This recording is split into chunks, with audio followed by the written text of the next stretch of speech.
Hi guys, it's Kelly here and I'm back with another video. Today's video we are using some Honeybee Stamps product. This is a edited live replay. This card is very near and dear to my heart. We'll get into that later. But we are actually going to be doing a really quick and easy kind of watercolor die cut look that has stunning results and takes minutes. It does not take any time at all. So I am using the Great Greetings Sympathy set as well as the Bold Background Vintage Roses. I love their bold backgrounds. It makes it so easy to put together a card. So here I'm working on Canson Monteval watercolor paper. It's important that you work on watercolor paper because it is meant to resist the moisture, so it's not going to soak right in. I just chose kind of a random selection of greens and teal, like one, well, I guess one teal technically. And so I am ink blending these on. I'm going to show you two ways to apply this ink. Either way will work. Just do whatever is more comfortable for you. And so I am randomly putting them down. Guys, when I tell you it does not matter how you apply the ink, I promise you it does not matter how you apply the ink. You can ink blend it, you can smush it on. You don't have to be, it's not that serious because it's not going to end up looking like this in the end. It's going to end up looking like watercolor in the end. This is totally sped up, by the way. So I do find that sometimes I like to go over them twice, which is what I did for this one. This is going to be my actual card background. This piece here is going to be the piece that I actually do my die cuts out of. And this is the second way that you can apply your ink. You can take your ink pad directly to your paper. You do see more texture this way, but for this technique, it doesn't matter because we're going to add water and it's going to smooth all of that out. But also notice here how like I'm rubbing it on there, and then when I go back in with my blending brush, it just blends out really nice and easy. That's because of that watercolor paper, because it's kind of more sitting on the surface versus soaking in immediately like it does with regular cardstock.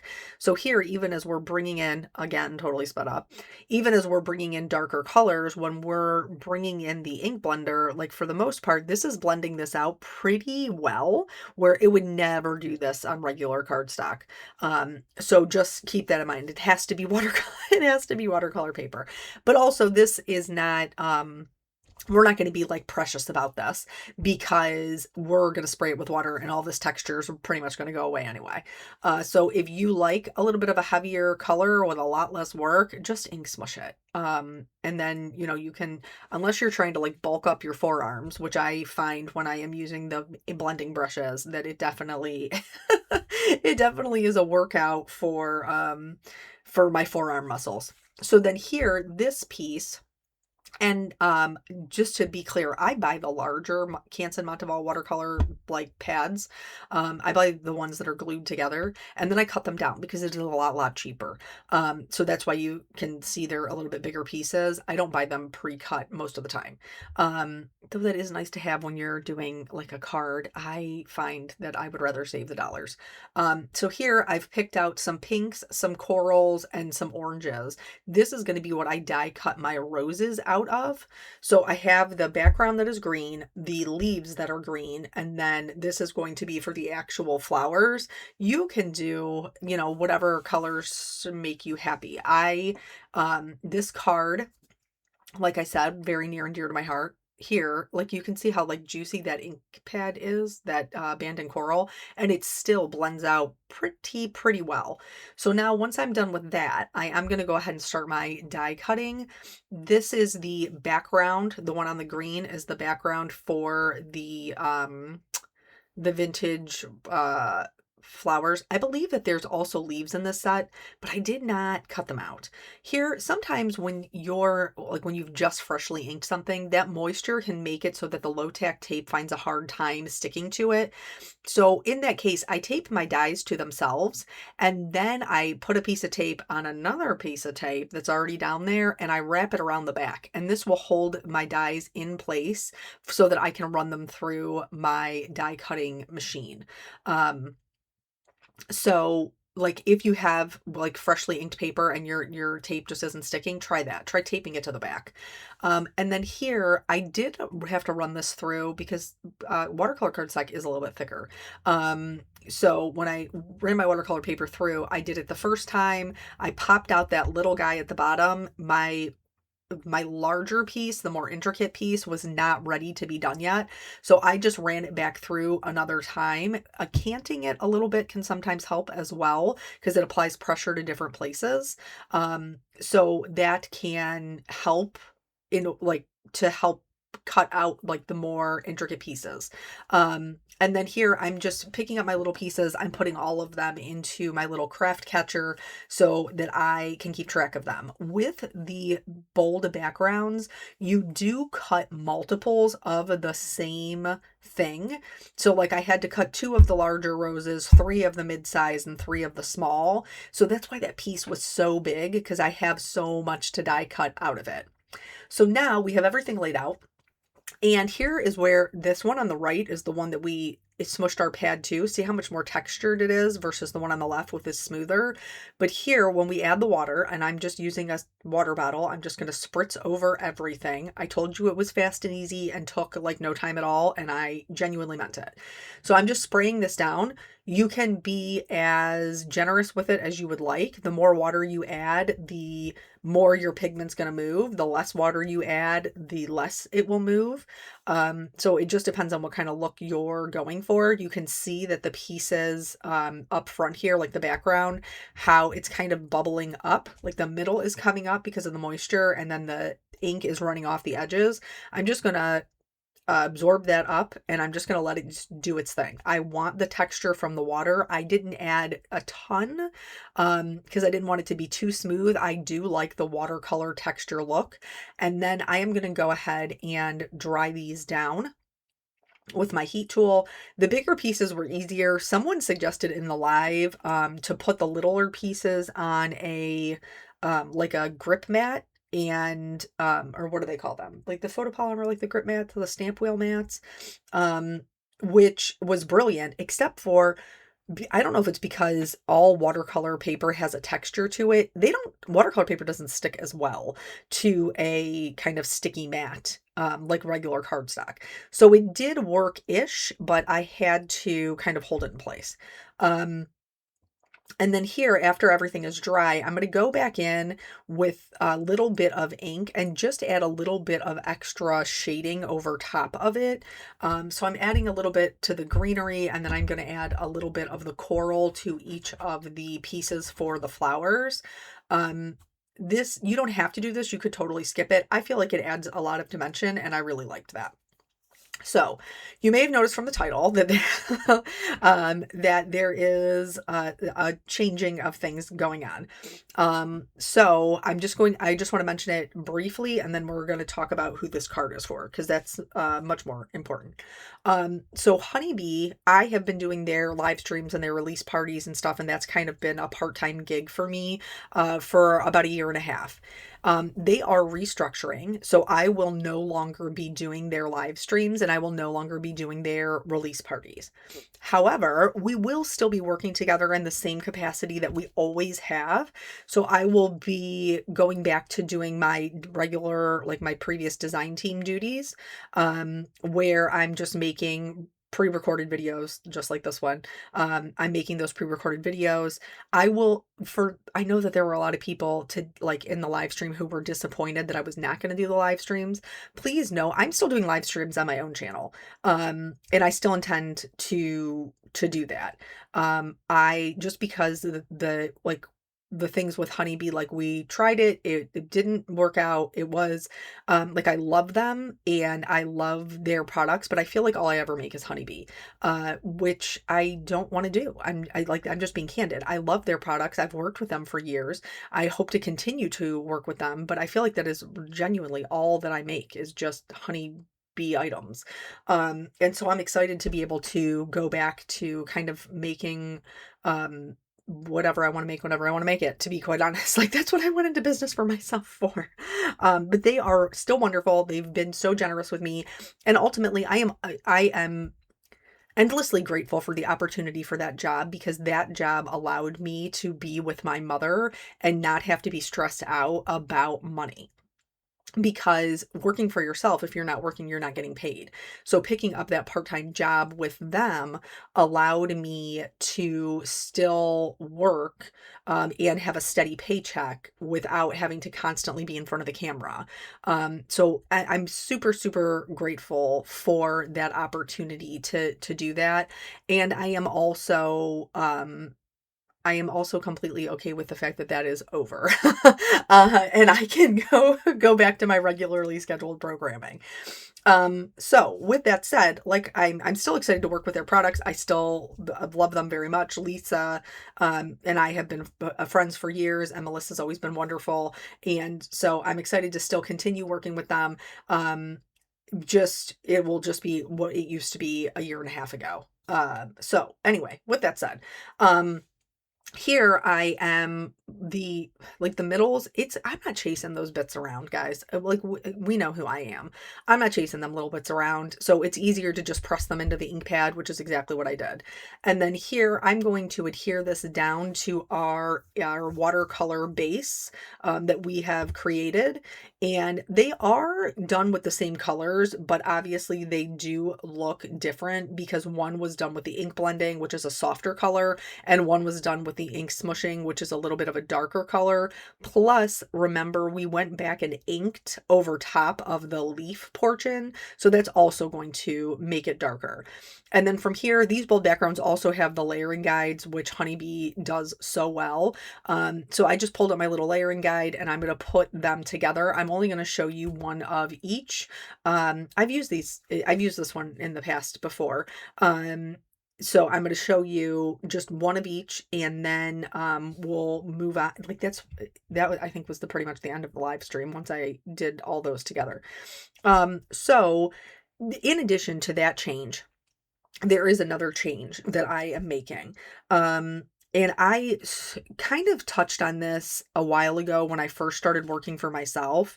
I have struggled with finding a balance with my videos and trying to kind of be all the things to everyone. Like there's people who are like, I hate your stories. Why are you talking so much? Just teach the card and like shut up about your family. There's people who are like, why are you always Copic coloring? They're like, I'm not a Copic colorist. I don't care about your Copic coloring. Why, like you cannot please the masses. And I have struggled with trying to do all of those things. And honestly, I'm done with that. I started my channel because I wanted to be able to share with you not just my creative journey, but also my life, to build relationships with you guys. And honestly, hands down, that is what I will miss the most about the live streams over on the Honeybee channel, is all of the wonderful people I've met and relationships that we have built. So I genuinely hope that they make their way over here so that I can still have conversation with them and chit chat and hear about their lives. But my whole channel has always been built on relationships. And because I have been trying to be so many different things, I feel like that part has slipped. So, I'm going back to just making pretty cards and telling story time, because that's what I like to do. And I feel like that allows us to connect as people. It's, yes, of course I want you to have cards that you're successful with, and I am very blessed to be able to share the talent that God has given me with you guys, and to hopefully help you help card making be easier for you. But also, like, this community is wonderful, and I think we should care about each other as people. And I don't like, if you come to my channel and you're like, hey, you talk too much about your life, and I don't care about it, then like, this ain't the channel for you. Like, bye. Go on, Felicia, get gone. I don't care.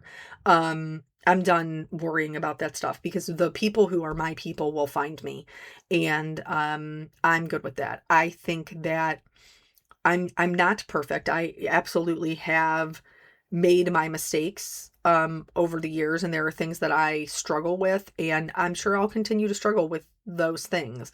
But I do genuinely feel like God has given me um, an opportunity in card making to connect with other people and to build these relationships and to lift each other up and encourage each other. And like, truthfully, going forward, I just really would like to lean into that. Still teach. I think I'm a pretty okay teacher. I mean, for the most part, I think that I've gotten really good feedback about being a teacher. And so I hope to continue to do that, to do my classes and teach for other people, including Honeybee. I'm still teaching their chapter and charm kit in 2 or 3 weeks or whatever. So yeah, so I just want to share with you guys with that. Story time's coming back. It'll mean less instruction. If you don't like that, that's okay. You can go find a channel that all they do is instruction. You won't hurt my feelings. But if you're down to do what we kind of have always done and what we started with, and have real life conversations about real life things that happen, and, keeping it real and making some pretty cards while we do it, then welcome to my channel. I hope that you'll stick around. So now back to the card.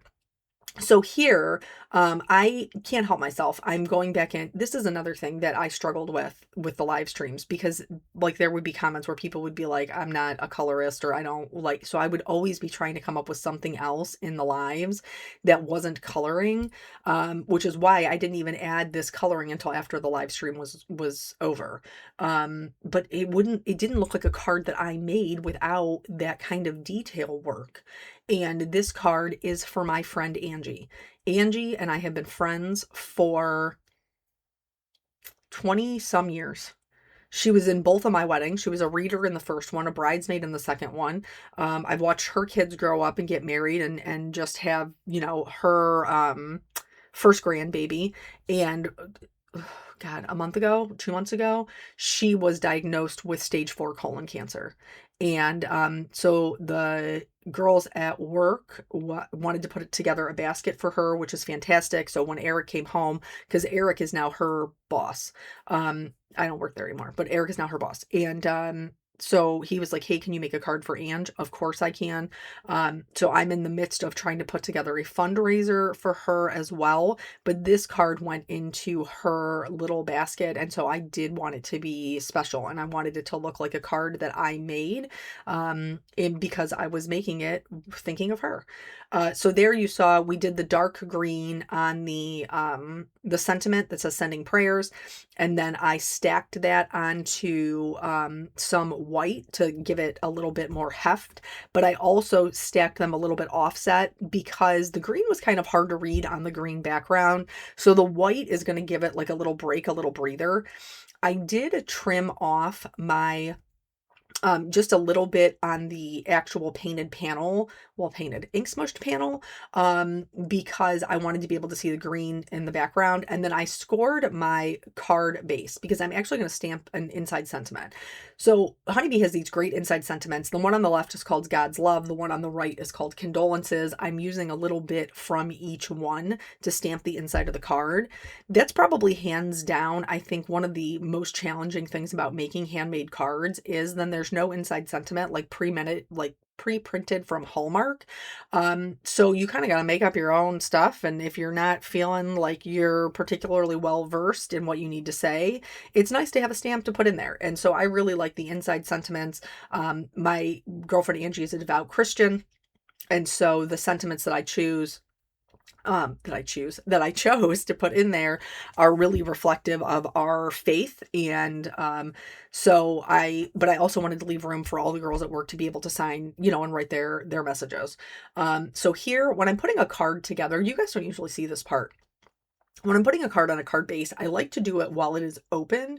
And I like to line up the left-hand side with the fold, because if it hangs over on the right, then I can trim it off and it's not going to be a problem. If it hangs over on the left, there's not really much I can do about it. I can try to trim it, but it's right next to that fold, and so things get a little like hairy. So here I'm going to adhere this down, and you'll see we'll have just a sliver of the darker green on the left and right hand side. That is going to tie in our sending prayers sentiment with that darker green, and make sure everything is looking the way that it is supposed to look. Here, it's just taking me a second to get it lined up. And then I did add shimmer to my flowers. You have to be careful with this because it can reactivate your inks. By the way, you don't have to do this with Distress inks. You can do this with any water-based ink, dye or pigment. The pigment will be less transparent, but you can do it with it. And then I'm going to put my sentiment. So I'm doing them a little like offset from each other. So the sending is a little bit further to the left, and then the prayers is a little bit further to the right. I didn't add gemstones or anything like that. I did add shimmer to the flowers. I could have done the gemstones, but truthfully, I was like, I just need to get her card done so that my husband can can take it to work. So there I glued that down, and then that was pretty much it. So here you can see, I don't know if you can see the shimmer or not. I love this technique, this watercolor technique, because when you need something fast, and that's what I needed, it still looks stunning. So thank you guys so much for joining me. I hope that you will continue to join me on my journey going forward, and I look forward to kind of reconnecting with you guys, and going forward from there. So thank you guys so much for joining me. I always appreciate your time, and I'll catch you on the next video. Bye.